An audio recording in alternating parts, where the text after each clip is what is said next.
اعوذ باللہ السمیع العلیم من الشیطان الرجیم من ہمزہ ونفخہ ونفثہ بسم اللہ الرحمن الرحیم ان ربک یبسط الرزق لمن یشاء ویقدر، بے شک تیرا رب جس کے لیے چاہتا ہے اس کا رزق کھول دیتا ہے، جس کے لیے چاہتا ہے اس کا رزق تنگ کر دیتا ہے۔ انہ کان بعبادہ خبیرا بصیرا، بے شک وہ اپنے بندوں سے واقف بھی ہے اور انہیں دیکھ بھی رہا ہے۔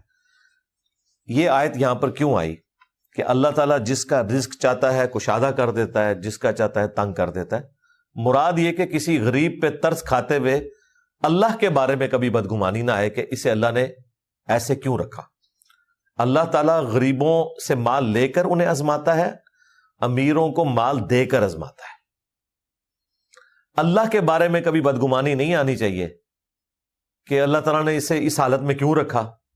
اکثر لوگ یہ گلہ شکوہ بھی کر رہے ہوتے ہیں، نہیں افریقہ میں لوگ کیوں بھوکے مر رہے ہیں؟ بھائی وہ ہماری آزمائش ہے،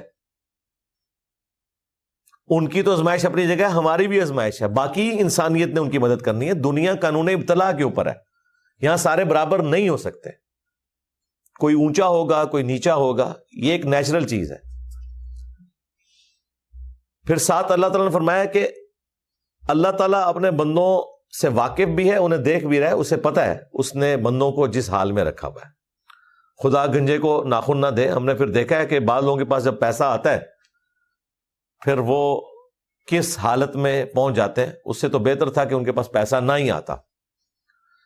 اگر کسی کے پاس زیادہ پیسہ آنے سے وہ اتنا عیاش ہو جائے کہ اپنی آخرت کی زندگی کو برباد کر بیٹھے، تو اس سے تو وہ مڈل کلاس بندہ اچھا ہے جو 2 وقت کی روٹی مشکل سے لے کے چل رہا ہے، لیکن اس نے ہمیشہ کی زندگی اپنی آخرت کی بنا لی ہے، وہ تو بہتر ہے نا۔ اور یاد رکھیے گا، یہ مال اور آخرت کی بربادی یہ آپس میں اس طرح جڑے ہوئے ہیں۔ میری زندگی میں تو جتنے بھی واقعات ہیں میں نے دیکھا ہے کہ کثرت مال کے بعد تباہی آتی ہے۔ یہ معجزہ ہے کہ کسی کے پاس مال ہو اور وہ آخرت کے معاملے میں اپنے آپ کو ٹریک پہ رکھے۔ میرے علم میں تو کوئی ایسا کیس نہیں ہے۔ جو آپ کو کیسز نظر بھی آ رہے ہوں گے وہ بس آپ کو ان کا وہ ظاہر والا معاملہ پتا ہوگا۔ اور پھر اس ماڈرن دور میں آپ کو اگر کوئی شخص غریب سے امیر ہوتا نظر آ رہا ہے نا، میجورٹی کیسز میں کہیں نہ کہیں اس نے ایک حرام کا چھکا مارا ہوگا یا کوئی اٹھا یا دسا مارا ہوگا، پھر وہ آگے ایک معاملہ چل پڑتا ہے۔ حلال کے پیسے کے ساتھ حلال و حرام کا فرق کرتے ہوئے، اللہ کے حقوق کا خیال رکھتے ہوئے، زکوٰۃ ادا کرتے ہوئے رزق حلال کے ذریعے اس لیول کے اوپر پہنچنا یہ مشکل کام ہے۔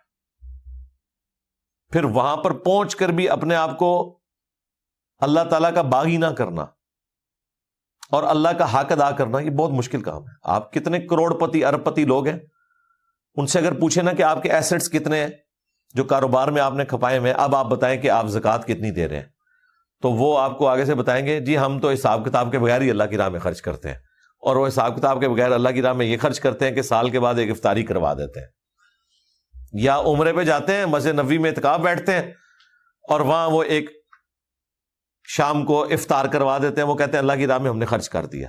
انہیں پتہ ہے ہم نے کیلکولیشن کی نا تو بھائی 1 لاکھ پہ تو 2,500 زکوٰۃ بنتی ہے نا، 1 کروڑ پہ 2.5 لاکھ بن جاتی ہے، اور 1 ارب پہ 2.5 کروڑ زکوٰۃ بن جاتی ہے۔ بس ادھر آگے پھر کیلکولیٹر فیل ہو جاتا ہے ان کا۔ 1 کروڑ خرچ کرنا پڑ جائے، 2.5 کروڑ خرچ کرنا پڑ جائے، 5 کروڑ خرچ کرنا پڑ جائے، تو زکوٰۃ بھی لوگ کوئی پوری ادا نہیں کر رہے ہوتے۔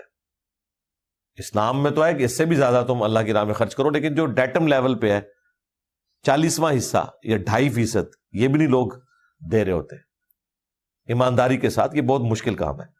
لہذا بخاری مسلم میں جو حدیث ہے کہ اے اللہ محمد اور آل محمد کو بس اتنا ہی رزق دینا کہ ان کی روح اور جسم کا رشتہ برقرار رہے، ان کی سانسیں چلتی رہیں۔ اس دعا کو آپ ہلکا نہ سمجھیں۔ نبی علیہ السلام نے یہ دعا اسی لیے کی کہ آپ کو پتہ ہے کہ اس کے ساتھ فتنہ جڑا ہوا ہے۔